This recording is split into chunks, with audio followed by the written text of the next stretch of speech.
Jogja. Assalamualaikum warahmatullahi wabarakatuh. Kaca Muda Jogja ketemu barengan sama Larlika yang temenin kamu Kaca Muda sore hari ini. Di sore yang cerah banget. Kaca Muda alhamdulillah Jogja cerah ya. Jogja cerah, kadang hujan, kadang cerah gitu. Nikmat sekali ya Kaca Muda. Cuacanya nggak kayak dulu gitu, berbeda gitu. Kalau dulu ketahuan gitu musimnya, kalau sekarang nggak ketahuan tapi cukup menyenangkan ya. Pas panas tiba-tiba ada hujan gitu, panas lagi nggak ada hujan, ada lagi gitu. Kaca Muda ada beberapa tempat yang akhirnya jadi kebanjiran, ada yang kepanasan gitu-gitu. Nah kita masih dikaruniai cuaca yang masih bisa ditolerir ya. Oke, kita ada di sesi Soma Sana Sini Soal Agama Kaca Muda Jogja yang sore hari ini bakal temenin kamu sampai nanti jam 5 sore. Jadi Kaca Muda Jogja monggo buat stay tune lewat mobil kamu gitu, radio di mobil kamu, atau streaming di Jogja Streamers, atau di video noise, atau di www.jeronimo.fm gitu. Kaca Muda bisa tahu siapa juga yang siaran ya. Oke, assalamualaikum Mbak Ustadz, selamat sore. Ya, selamat sore. Waalaikumsalam warahmatullahi wabarakatuh. Kaca Muda. Ya. Udah. Baik Kaca Muda, alhamdulillah sore hari ini kita jumpa lagi di Sasi Soma. Hari ini saya vaksin keempat ya, mudah-mudahan sehat. Mantap. Dan memang teman-teman semua juga jaga kondisi, mudah-mudahan diberikan Allah kesehatan, keselamatan, perlindungan, amin. Hari ini saya pengen bahas tema gini lah. Jadi berkaitan dengan Pak Sambo yang saat ini sedang bergulir gitu kan. Ya rame ya, kita doakan segera selesai kasusnya. Nah, saya ingin memotret ada salah satu kenikmatan yang banyak orang itu lupakan. Kenikmatan itu adalah ketentraman hati. Itu kenikmatan yang tidak bisa dibeli dengan apapun. Jadi ketika kita melihat ada seorang dengan jabatan, kemudian dengan jabatannya itu dia diuji dan tidak bisa lolos ujian dan akhirnya kena cobaan berupa kasus dan sebagainya, itu sebetulnya adalah gambaran bahwa kita tidak perlu menjadi orang yang iri dengan jabatan orang, tidak iri dengan keberadaan atau posisi orang, karena di balik posisi-posisi itu selalu ada konsekuensi-konsekuensi yang kadang-kadang kita nggak pernah tahu. Ambil contoh misalnya, enak ya jadi pejabat, jadi presiden, jadi menteri, jadi gitu. ya kelihatannya di sosmednya enak, semua dikawal, dilayani dan sebagainya. Tapi kan kita tidak pernah tahu hati yang paling dalam pada seseorang. Nah, apa sih sebetulnya yang dicari dalam dunia ini? Itu yang pertanyaan yang sangat mendasar. Kalau yang dibutuhkan kebahagiaan, bahagia itu letaknya di mana lah? Coba kita mau tanya. Ternyata bahagia itu letaknya disadari atau tidak, diterima atau tidak, itu ya di dalam hati kita. Pernah suatu saat misalnya Anda mungkin tidak punya duit, tapi Anda tiba-tiba mengenang atau mengingat istri dan anak-anak, tiba-tiba alhamdulillah ya Allah, di saat seperti ini aku masih punya istri, masih punya anak-anak. Ya Allah, mereka masih menerimaku. Itu kenikmatan, tentrem. Jadi nikmat tentrem itu, tentramannya hati itu adalah sebuah rezeki lah. Jadi rezeki itu tidak mesti berupa harta benda, tidak mesti berupa ketenaran, popularitas dan sebagainya. Kita melihat orang, misalnya melihat artis gitu kan, wah enak ya jadi orang terkenal, di mana diminta foto. Ya kamu baru 1-2 kali foto, tapi setiap orang minta foto, lihat itu yang namanya. Kalau ketenaran adalah menjadi kebahagiaan orang, tentu Michael Jackson tidak akan meninggal gara-gara ketenarannya itu. Betul? Nah, jadi mari kita cek ulang sebetulnya bagaimana agar hati itu menjadi tentram dan nyaman, damai gitu kan. Ya, mau tidak mau kita sebanyak wirid dan zikir gitu. Ala bidzikrillahi tatma'innul qulub. Hanya dengan mengingat Allah hati menjadi tentram dan bahagia.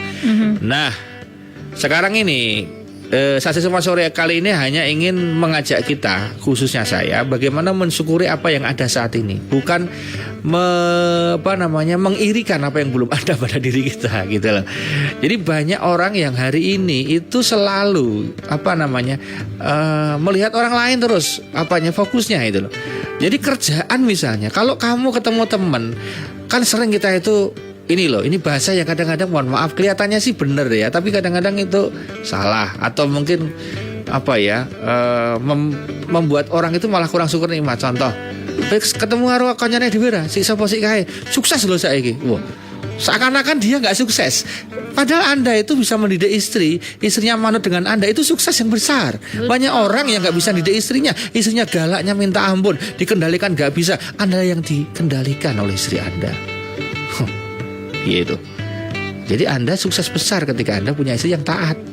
Sementara temanmu yang katanya sukses itu belum tentu dia punya seperti Anda. Oke? Jadi janganlah jadi banding-banding. Oke, betul itu lagunya. Ya. Artinya apa? Ya, dengan membandingkan keberadaan kita dengan orang lain, itu langsung drop syukur kita lah. Kecuali dibandingkan dalam hal amal soleh gitu lah. Loh, dia loh hanya kerja sebagai tukang parkir loh, tapi kurban rutin tiap tahun. Malulah kita. ASN, gaji tetap pegawai di perusahaan, gak pernah kurban. Di mana malu kita? Wah kan itu bener kayak gitu kan? Dia loh janjane kerjaannya gak begitu jelas. Dia hanya ada orang manggil, dia datang, dia apanya proyeknya ya proyek kecil-kecilan, dia kemana-mana gitu-gitu, tapi dia berangkat ke tanah suci loh. Nah kita itu loh gaji puluhan juta, tapi untuk berangkat aja susah sekali. Nah itu boleh kayak gitu dibanding-banding. Tapi kalau udah bicara kerjaan, harta, sudah. Makanya ada istilah kemarin bagus sekali, kalau Anda lihat rumput tetangga lebih hijau, maka tolong jangan lihat rumputnya juga. Tuang, lihatlah tagihan listrik di rumah yang ada rumputnya itu. Lihatlah tagihan berapa apa dia yang bayar tukang kebun. Iya, jangan hanya rumputnya yang dia, bro. Yang dia itu malah gitu kan. Ketika kita lihat presiden, jangan lihat presidennya doang, lihat kerjaannya dia, lihat pusingnya dia, lihat tanggung jawabnya kayak apa gitu kan. Betul Kak? Gitu kan? Jadi kalau kita hanya banding-banding ya kita nggak pernah selesai hidup ini. Nah jadi Kanca Muda, ada sebuah kenikmatan rezeki yang luar biasa bernama tentramnya hati. Tentram itu tidak bisa dibeli dengan duit lah. Coba kira-kira koruptor yang uangnya banyak itu apa bisa tentram sekarang? Ya nggak bisa kan. Apalagi yang sudah ditahan kena masalah kan, susah membuat tentram hatinya. Paling banter ketika dia di penjara, kemudian ada tausiah, ada khutbah Jumat, dia ikut di sana, lerem gitu kan, astagfirullahaladzim ya Allah. Baru kemudian tentrem gitu kan, sebentar dia menikmati. Hati kan lah, lagi-lagi hati kan, hatinya yang kena. Maka tentram itu harga yang paling mahal di era saat ini. Karena banyak orang itu gimana? dia banyak orang nyari duit sampai stres. Begitu dapat duit, untuk ngilangin stres dia piknik. Pulang piknik stres lagi karena duitnya habis.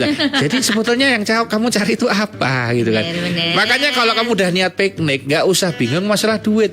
Aku niatnya membahagiakan keluargaku. Selesai. Perkara duit nanti cari lagi. Jadi kamu gak usah stres. Begitu udah masuk warung makan, rumah makan, kalau dipikir, kamu gak perlu tanya-tanya lagi, gak perlu hitungan. Udah beli aja gitu kan. Udah berani masuk kok, ngapain dihitung. Nah kalau kamu memang gak berani masuk, ya di rumah saja gitu kan. Dan di rumah apa gak bisa tentram? Bisa. Makanya coba kita berguru pada sejarah, Mbak. Orang-orang tua dulu itu, mohon maaf ya, handphone gak punya, perangkat itu gak ada sama sekali. Telepon, handphone, internet gak ada. Bahkan mohon maaf, dulu satu kecamatan hanya punya TV itu berapa orang. Dulu kalau udah namanya TV hitam putih itu, yang lihat bisa satu kecamatan, Mbak. Nontonnya bareng-bareng. Itu kan. Nah ternyata dibalik seperti itu mereka sangat bahagia gitu lah. Lah kenapa sekarang TV sudah ada di handphone kita masing-masing, tinggal klik TV digitalnya. Misalnya di handphone saya itu ada aplikasi TV, mau yang internasional, mau yang nasional, klik ada aplikasinya. Dan itu sudah betul-betul real, hari itu siaran apa ada lah. Dan lebih cepat daripada yang di TV lah. Jadi pernah nih ketika ada badminton itu, saya pakai yang TV di handphone saya, yang di tab itu, dengan aplikasinya itu lebih cepat di tab saya daripada di TV gitu munculnya. Jadi ada delay gitu kan. Nah betapa orang dengan perangkat yang sangat luar biasa malah kurang bahagia saat ini, nggak bisa menikmati. Di rumah sumpah keluar, jadi di rumah stres, keluar ngeluarin duit stres itu. Terus maunya apa? Lah orang dulu itu loh lah, mereka masya Allah gitu kan, kalau piknik kadang-kadang bawa tikar masih ingat ya, bawa tikar, bawa makanan, yang penting di mana ada tempat yang kira-kira agak sejuk dia gelar situ, udah enak, nyaman, nikmat ya gitu kan. Jadi bahagia itu ada di mana-mana. Makanya jarang orang yang kemudian dulu itu jarang orang yang stres bunuh diri, itu jarang ya. Kenapa?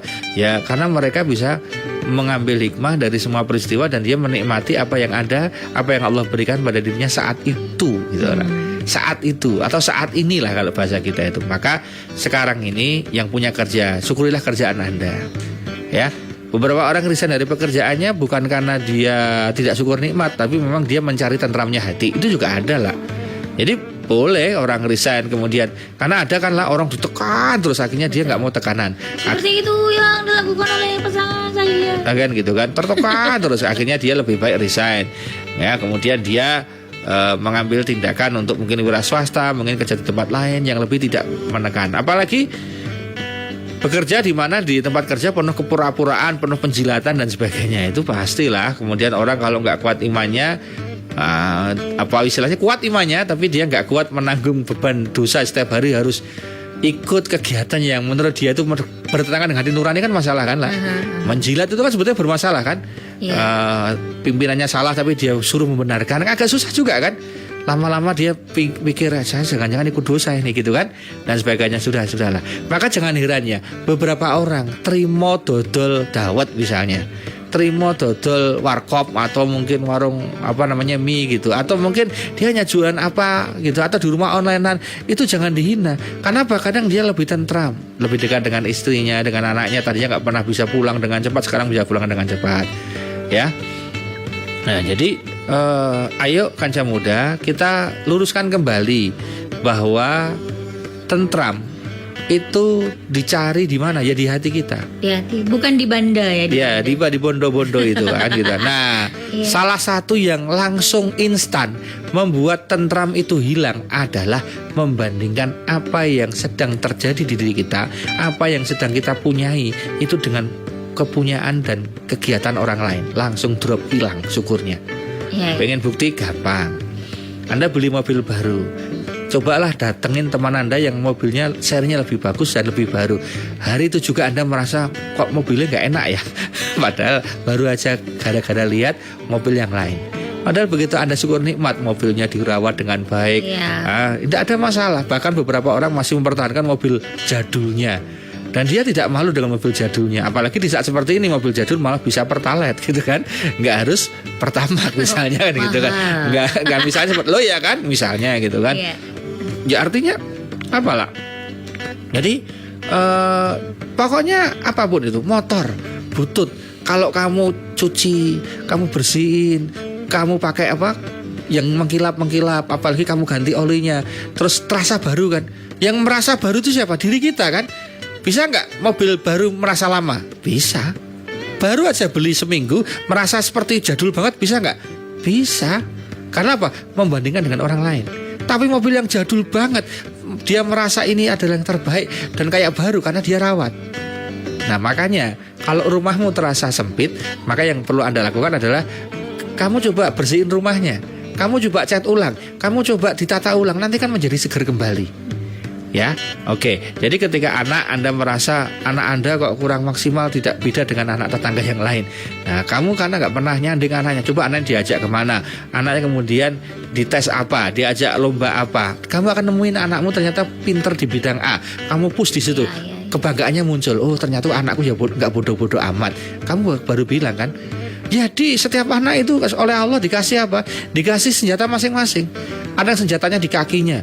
Maka kalau dia sudah kakinya itu ada, artinya dia mungkin pesepak bola atau olahragawan. Ada yang di tangannya, ada yang di mulutnya, ada yang di bodinya, ada yang di mindnya, di otaknya.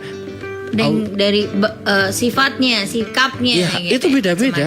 Jadi setiap anak itu Allah kasih senjata masing-masing. Gak ada senjatanya sama. Sekolah itu hanya membantu untuk anak itu lebih pede, bisa punya pengetahuan dasar untuk menyelesaikan masalah. Itu aja. Selebihnya kreativitas itu. Jadi coba tanya di keluargamu aja. Di keluargamu misalnya, kan keluarga saya cuma satu, masalahnya saya. Nah di keluargamu misalnya lah, itu kan ya kan kakak beradiknya kan punya rezekinya masing-masing kan. Punya, cara istilahnya ayam, cara nyekernya kan beda-beda. Ada yang nyekernya di Jeronimo, ada yang nyekernya di mana. Kan setiap orang beda-beda. Kan gitu kan. Tapi yakinlah kenikmatannya sama kok. Kenikmatan makannya sama. Ketika Ela makan mie, itu ketika makan mie ya yang dimakan Ela dengan dimakan saudaranya, ketika mereknya sama, caranya sama, bikinnya sama bareng, itu nikmatnya sama. Nggak ada punya aku agak nggak enak ya. Lah kenapa? Karena aku penyiar, jadi nggak begitu enak kelihatannya. Tapi kalau yang dimakan mungkin banyak kakakku yang pegawai top itu mungkin jadi enak. Ya enggak, mie-nya sama ya tetap sama. Bahkan bisa jadi barangnya sama tapi nggak suwur nikmat, jadi mendadak tidak enak gitu kan. Nah jadi kabeh memang masalah rasa gitu loh lah. Itu orang Jawa bilang gitu. Makanya cara yang terbaik adalah berhentilah membandingkan di luar amal soleh dengan orang lain, dan berupayalah untuk alhamdulillah di setiap pencapaian yang kita miliki, apapun itu namanya.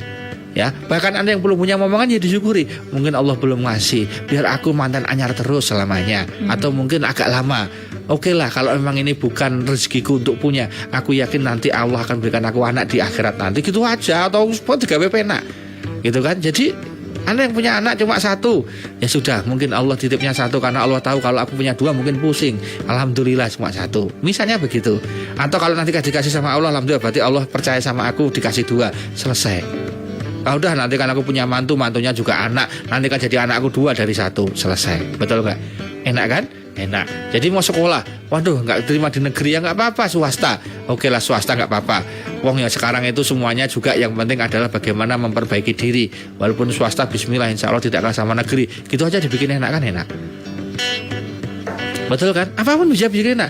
Nah kalau semua kamu kasusin, semua dibikin sumpek semua, apapun itu namanya, apapun sumpek semua, nggak ada, semuanya sumpek loh.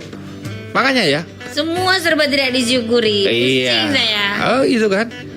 Dulu ketika tinggal dengan mertua, muring-muring, nggak enak sama mertua itu. Dikit-dikit diawasi, dikit-dikit kita jaga rasa. Kita harusnya pergi sendiri. Oh, begitu sudah tinggal sendiri, sepi ternyata.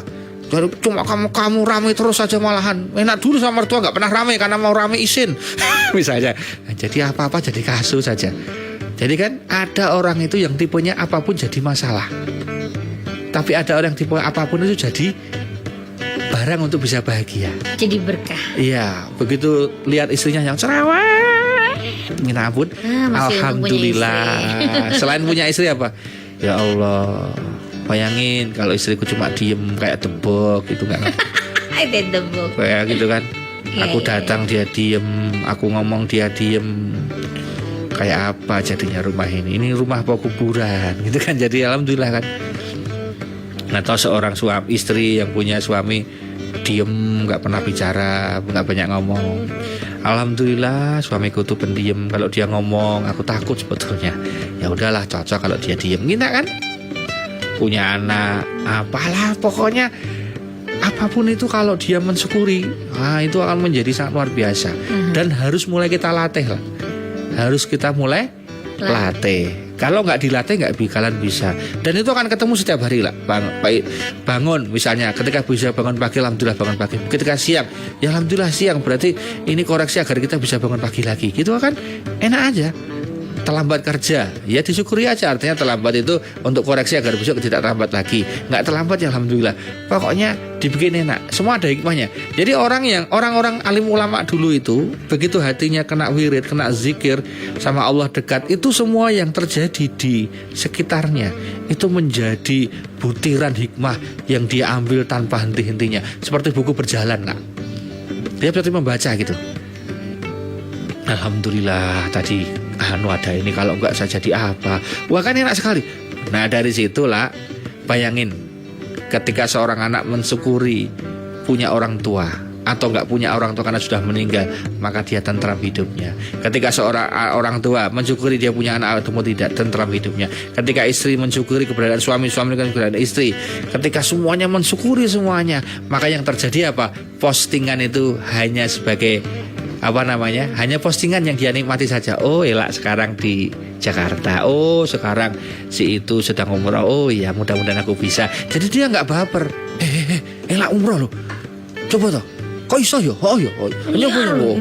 Wah wis. Wah wis mulai nggak karu-karuan. Jadi dia sendiri malah membuat frontal dalam hatinya. Dan ternyata tensi itu sangat erat hubungannya dengan perasaan-perasaan seperti itu juga lah. Hah? Iya. Iya, jadi kemarin tuh sempat saya menjenguk gitu ya, menjenguk keluarga gitu, terus beliau ini kena kan tensi tinggi, darah tinggi Pak Ustadz, terus kena jantung gitu. Yang dia lakukan pertama kali tuh malah minta maaf sama saya gitu. Maaf ya pernah jengkel gitu Pak Ustadz. Pernah jengkel dulu gitu katanya.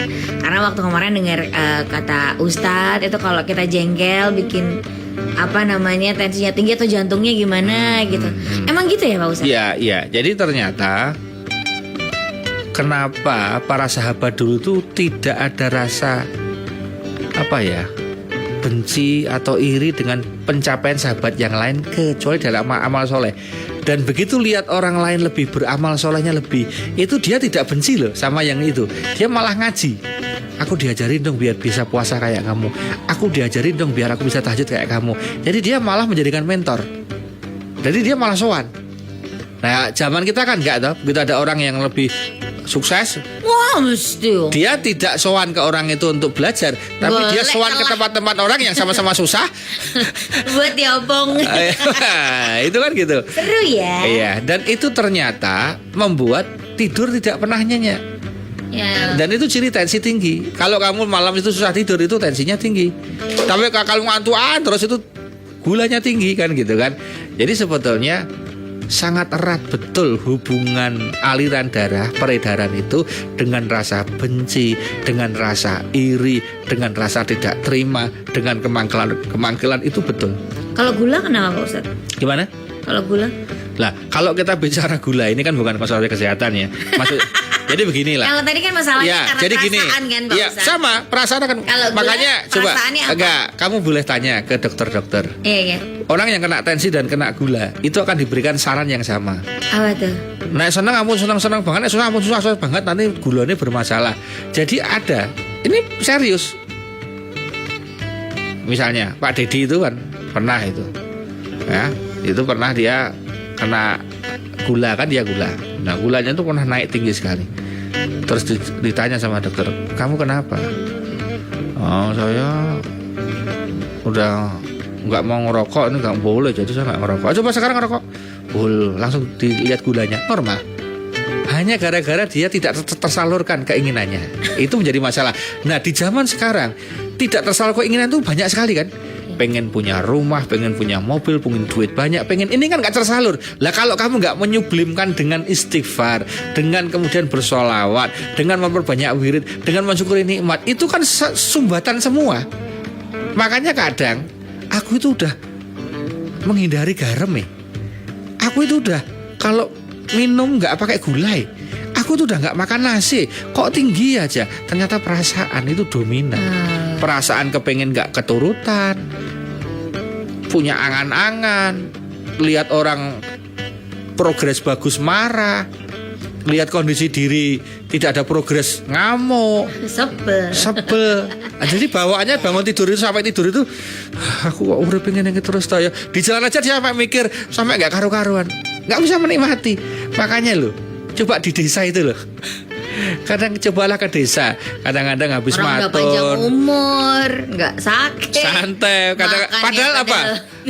Hanya pakai teko gitu kan. Yeah. Dikirim makan siangnya aja menunya ala kadarnya nggak ada steak ya, nggak ada apa namanya yang aneh-aneh gitu, nggak ada. Sehat semua gitu kan, bahagia. Kenapa? Karena mereka nggak punya harapan yang terlalu besar dalam hidup ini, gitu kan? Nggak terlalu besar. Makanya desa-desa yang kemudian di situ ada perubahan tentang harapan menjadi lebih tinggi, cenderung usianya juga turun. Makanya lihat negara-negara, daerah-daerah dengan usia tertinggi itu sudah pernah diriset lah. Nah ini saya langsung masuk nanti ya. Jadi saya ingin di segmen kedua nanti membahas riset tentang rahasia umur panjang. Nah ini riset ini perlu untuk kita kalau dalam Islam jelas ya, umur panjang itu karena sedekah, karena silaturahmi. Nah nanti kita combine dengan riset oleh tim yang memang ini valid dari beberapa kampus terkenal di Amerika. Itu meriset lah, negara itu disurvei semua, mana toh penduduk di dunia itu yang usianya tertinggi. Itu ada beberapa negara lah. Dan ada rahasianya yang mereka menyarikan, istilahnya di resume, disimpulkan mereka punya kebiasaan 5 di negara itu sama kebiasaan itu. Nah nanti bisa kita sampaikan untuk sebagai segmen kedua. Jadi segmen pertama ini kita hanya ingin mengajak bagaimana kita syukur nikmat. Dengan syukur nikmat itu insya Allah tekanan tensinya normal, gula darahnya normal, insya Allah kan gitu. Nah normal kan insya Allah kan ya tadi menjadi usianya juga lebih berkualitas panjang berkualitas gitu. Gitu.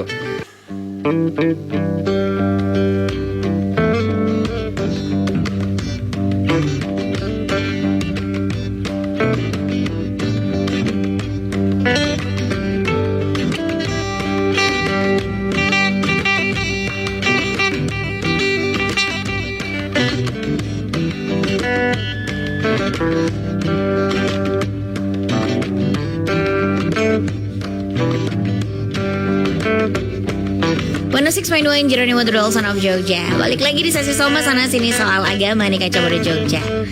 Masih barengan sama El Arlika dan juga Ustadz Munif Tauhid. Ngomong-ngomong tadi Pak Ustadz udah cerita soal ketentraman hati gitu Kaca Muda. Terus tadi kita juga ngomongin soal rahasia, riset tentang rahasia umur panjang. Kalau dalam Islam katanya adalah harus sedekah sama silaturahmi gitu. Kenapa silaturahmi bisa jadi umur panjang? Nah, kalau riset yang dilakukan oleh para peneliti apa nih Pak Ustadz? Salah lagi. Oke. Kalau jadi ini sudah pernah ada penelitian yang cukup serius dan membutuhkan waktu yang cukup lama. Kalau tidak salah itu 5 tahun ya mereka meriset negara-negara itu, disurvei semuanya mana sih penduduk-penduduk itu yang tinggi. Nah ternyata nomor 1 itu adalah Okinawa, Jepang. Itu nomor 1 di sana. Kemudian yang kedua adalah Guangzhou, Cina. Jadi di Guangzhou, Cina. Kemudian yang ketiga itu adalah Lembah Kandahar, itu kan di Pakistan. Nah tempat-tempat itu ternyata mereka ditemui usia 100 itu biasa banget lah. 100 itu biasa, lebih dari 100 banyak. Yang banyak yang 101, 102 itu banyak banget. Di bawah 100 jarang gitu kan. Nah ini kita bicara bukan masalah takdir ya. Kalau udah takdir itu jangan tanya. Kalau takdir itu jelas lah, ya, memang usianya memang sudah selesai kan. Ini kita dalam rangka ikhtiar merawat apa yang telah Allah berikan, gitu ya, mensyukuri apa yang telah Allah berikan. Nah, dari beberapa negara tadi, negaranya kan kalau Cina misalnya kan ya Guangzhou aja, yang lain biasa, gitu kan. Kalau Jepang ya Okinawa aja, gitu kan. Nah, itu ternyata mereka punya 5 kebiasaan yang sama setelah di riset itu. Nomor 1 itu adalah sedikit makan daging, banyak makan buah dan sayuran. Jadi kata kunci pertama itu mereka bukan nggak makan loh, lah. Bukan nggak makan, tapi sedikit makan daging. Maka dalam Islam yang namanya Idul Adha kan juga setahun sekali gitu kan. Nah ini berarti, tapi orang Arab makannya ya memang kambing Pak Ustadz. Ya kambing. Nah mungkin di sini karena mereka itu, bagi mereka daging itu kemewahan lah. Orang-orang situ tuh makan daging itu makan yang dibikin acara besar gitu kan, yang itu mewah gitu kan. Tuh. Jadi terus itu yang pertama ya. Jadi sedikit makan daging. Nah, kemudian banyak makan buah dan sayur. Itu kan riset ya. Makanya kita harus mulai, bukan nggak boleh, tapi mungkin porsinya dikurangin gitu kan. Itu. Yang kedua adalah memperbanyak minum air putih. Jadi di tempat-tempat ini memang air putihnya banyak sekali. Mereka mengkonsumsi air putih yang gila kata riset itu. Jadi kalau udah bicara air putih itu mereka udah minum gitu istilahnya. Makanya terhidrasi dengan baik kan mereka. Nah jadi air putih ini menjadi air yang sangat luar biasa kan. Nah kalau di Saudi kan Zam-Zam ya, sangat monumental gitu kan, yang luar biasa. Dua ini lebih kepada makanan dan minuman. Berarti kan dominannya adalah itu dagingnya dikurangin, itu sayur dan buah dibanyakin, itu air minumnya kalau banyak yang putih. Oke ya, clear. Itu 2. Yang ketiga. Nah, yang ketiga ini sudah tidak lagi makan minum. Ya. Jadi intinya kalau kita mau umur panjang, menurut riset itu ya kita menjaga pola makan kan. Berarti di situ kata kuncinya. Yang kedua adalah banyak bergerak, bukan olahraga, tapi banyak bergerak. Ya, di situ tidak ditulis oleh para riset olahraga lah, tapi banyak bergerak. Karena di tempat-tempat itu mereka itu semuanya dilakukan dengan bergerak lah. Mulai dari nimba ke pasar, ke tempat-tempat mana, jalan kaki. Jadi betul-betul lebih banyak kegiatan fisiknya itu banyak banget. Jadi tidak olahraga. Kalau olahraga kan diagendakan apa gitu kan. Ini enggak nge-gym dia. Tapi memang apa-apa di jalan. Maka lihat orang Jepang, kebiasaan mereka kan kemana-mana jalan gitu kan. Orang Okinawa seperti itu. Jadi mereka naik turun biasa ke lembah gitu kan, ke anu. Jadi dia banyak kegiatan. Jadi aktivitasnya banyak. Nah, itu seperti itu. Maka tidak ada salahnya sometimes kita memang mengambil kegiatan fisik yang bergerak. Jadi kata kuncinya bergerak lah.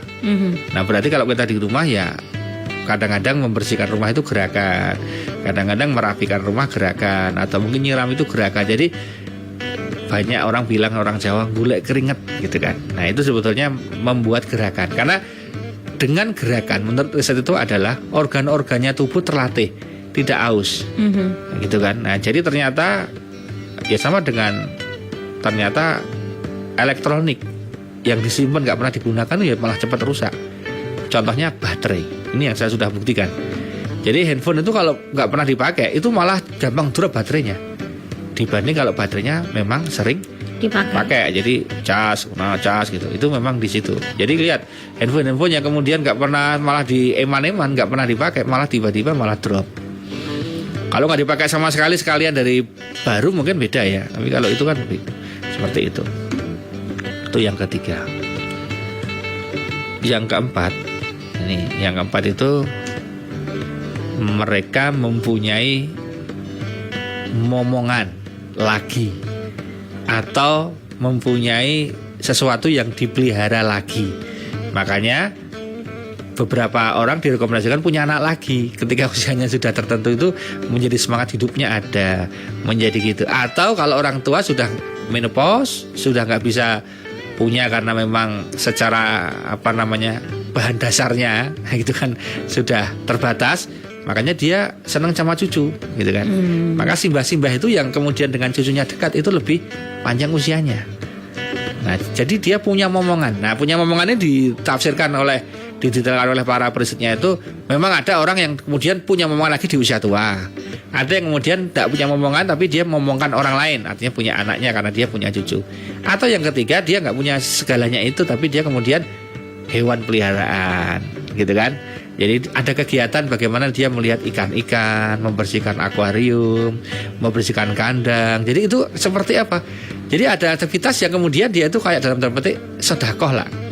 Sedekah pada ikan, pada kambing, ya tentu pada cucunya, pada anaknya. Itu kan seperti mengalirkan energi positif ya, energi kebaikan-kebaikan yang itu menjadi berpahala. Kalau bahasa Islamnya kan begitu. Nah yang terakhir ini yang paling menarik lah, bahwa menurut riset itu mereka itu menjadi usia panjang karena tidak pernah mengkhawatirkan masa depan. Nah, dalam wawancara itu mereka, Pak besok kira-kira gimana? Nggak usah ditanyakan Mas, nanti kan ada waktunya sendiri ke sana. Nggak tahu saya mau gimana. Jadi dia tidak pernah khawatir. Ada kan orang yang sopi Mas, wong walai payu ora iki gak. Engko ono sing gelem ora? Wow, umur baru TK nanti kalau gitu. Itu. Ternyata kekhawatiran tentang masa depan itu sangat berpengaruh terhadap kondisi kesehatan seseorang, kondisi tubuh seseorang, psikis seseorang. Kan seperti itu. Nah, contoh yang paling sederhana, orang gila itu kan nggak pernah sakit lah. Jadi nggak mikir, Pak Ustadz. Ya, bukan, iya betul. Ya karena nggak mikir. Ya, nah, nggak mikir tuh bisa kita tafsirkan yang positif. Ya, artinya yang nggak penting nggak usah dipikir. Ya, nah, kita itu karena kebanyakan pikiran, bukan urusan kita aja dipikir. Betul. Ya Pak Sambo ya biarkan Pak Sambo sama timnya. Ya betul. Ngapain kita bahas terus Pak Sambo, nggak ada bisa sampai padu sama istri sama suami. Betul. Anda itu siapa gitu loh. Ini contoh yang paling sederhana. Ya, itu kan yang paling sederhana gitu loh. Saya nggak bisa ngapa-ngapa, ngapain repot dipikir. Loh lah iya kan. Nah kita itu kan tidak mengkhawatirkan, itu artinya ya tidak perlu mikir. Ya orang gila itu sehat kenapa? Karena nggak pernah mikir. Nah artinya kalau kita tafsirkan dalam bentuk yang normal, nggak mikir yang nggak penting, nggak mikir yang nggak harus dipikir. Nah sehingga apa? Enteng. Betul. Loh, bukankah kita di handphone kita itu seringkali dalam 1 tahun misalnya begitu agak lemot, kita udah mulai nih file-file yang nggak penting dihapus, aplikasi-aplikasi yang nggak pernah dipakai dihapus. Alasannya untuk apa? Agar lebih lebih speednya lebih bagus, jadi tidak lemot, betul? Nah kadang hidup kita lemot, pikiran kita lemot, kita menjadi males, itu karena terlalu banyak pikiran. Ngomong urip ya, masa orang mikir? Bukan itu. Contoh, nah kalau kita itu mikirnya insya Allah, ya Allah saya ingin membahagiakan keluarga saya, ingin bakti pada orang tua saya. Jadi diblokir di situ pikirannya kan enak. Paling banter kan yang mikir pekerjaan. Ya Allah kerjaan ini hanya sebagai sarana, aslinya menghasilkan rezeki Engkau. Jadi aku nggak akan takut dengan juragan saya. Kalau juragan saya memang menolak saya atau saya nggak boleh sholat tepat waktu, ya saya akan resign ya Allah. Misalnya begitu, dia tenang. Karena apa? Dia nggak mikir yang aneh-aneh. Nah kita itu kadang-kadang sekarang tetangga beli mobil baru dipikir, tetangga bisa berangkat umroh dipikir, tetangganya ada masalah dipikir. Akhirnya dalam space kehidupan, kalau kita prosentase, jika ada alat yang masuk dalam pikiran kita, mungkin prosentase itu malah mikir orang lain, bukan mikir diri sendiri. Jangan-jangan seperti itu, gitu kan? Maka lihat toh, orang-orang begitu dulu nggak pernah pegang handphone, mereka itu tenang-tenangnya minta ampun kan. Artinya mereka itu fokus betul sama keluarga kan. Akhirnya tersenyumnya lebar, ketemu anak bisa seneng luar biasa. Begitu ada handphone, mereka itu bisa mencucu sendiri walaupun di rumah itu. Tiba-tiba ngamuk-ngamuk nggak karu-karuan, ternyata apa? Aku lo Sambo, malah Sambo meneh. Jadi gara-gara Pak Sambo, kasihan toh Pak Sambo udah begitu, nggak usah ditambah-tambahin. Maksud tuh lagi kok adegan korban santai lah ya Mbak biarin. Loh, nggak karu-karuan terus dibahas, dianalisa, terus ngejak temen malah makan-makan bareng, jadi malah habis banyak, malah nggak karu-karuan. Nah itu mending. Terus ana sing ngomentari barang itu Farel kok yo nyanyi lagu gede. Ya memang itu nggak kurang tepat kalau menurut Kak Seto kan gitu. Tetapi ya apa hak kamu yang tinggal kamu blokir anaknya kalau bisa nyanyi sepadan, syukur nyanyi lagu yang Islami yang untuk memotivasi kan gitu kan. Ono sing kabeh dipersoalke kabeh. Makanya kan dilihat ya dari mana. Makanya kadang TV usianya itu berapa ya bisa ada di sana itu. Kok bisa luar biasa kan kita aja nggak pernah bisa gitu aja loh. Ya kan enak misalnya begitu. Tapi ada yang kemudian nggak karu-karuan. Ya betul. Itu ya karena kita membaca, melihat. Makanya kalau kita tenggelam banyak membaca koran, ya kita akan semakin tambah pikiran. Tapi kalau kita tenggelam membaca Al-Quran, maka ketentraman itu akan menyapa. Asik, keren. Kalau kita sibuk membaca koran, kita akan apa tadi Ustaz tulis tuh. Pak Ustaz masih ingat gak? Kalau kita sibuk membaca Quran, maka kita akan banyak pikiran. Kalau kita sibuk membaca Al-Quran, kita akan tentram. Membaca Quran, kita banyak pikiran. Kalau kita baca Quran, kita menuju ke ketentraman.